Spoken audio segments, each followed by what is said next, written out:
नमस्कार, आपण पाहत आहे भांडा फोड न्यूज. एका दमात भ्रष्टाचारी कोमात.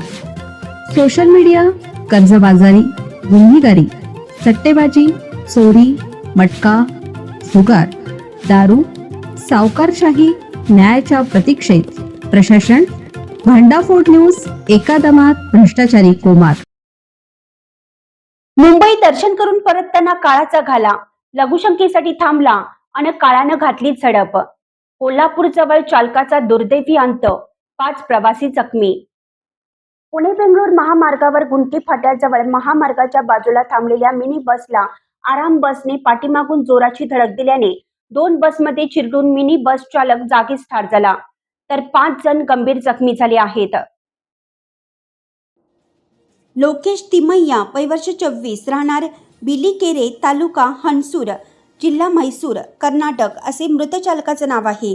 हा अपघात काल पहाटे 3:30 वाजण्याच्या सुमारास झाला. या घटनेची नोंद पेठ वडगाव पोलीस ठाण्यात झाली आहे. पोलीस व घटनास्थळावरून मिळालेली अधिक माहिती अशी की कर्नाटकातील मंड्या जिल्ह्यातील मेलुकोटे येथील पर्यटक मिनी बस क्रमांक DD 1 AE 9214 घेऊन सहलीसाठी महाराष्ट्रात आले होते. मुंबई दर्शन करून ते परत आपल्या गावी निघाले होते. पहाटे 3:30च्या सुमारास ही बस गुंडकी गावच्या हद्दीत आली असता मिनी बस थांबून चालक लोकेश तिमय्या लघुशंकेसाठी मिनी बसच्या मागील बाजूस गेला.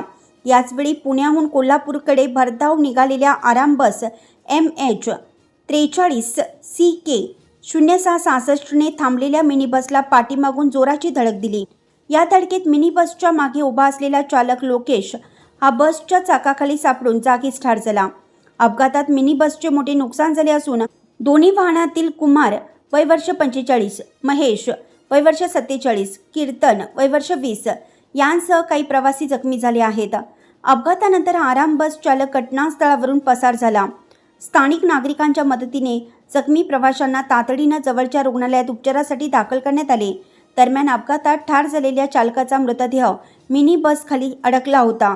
त्याची सुटका करण्यासाठी कोल्हापूर अग्निशामक दल व पोलिसांनी शर्थीचे प्रयत्न केले. मृतदेह शवविच्छेदनासाठी नवे पारगाव येथील ग्रामीण रुग्णालयात हलवण्यात आला.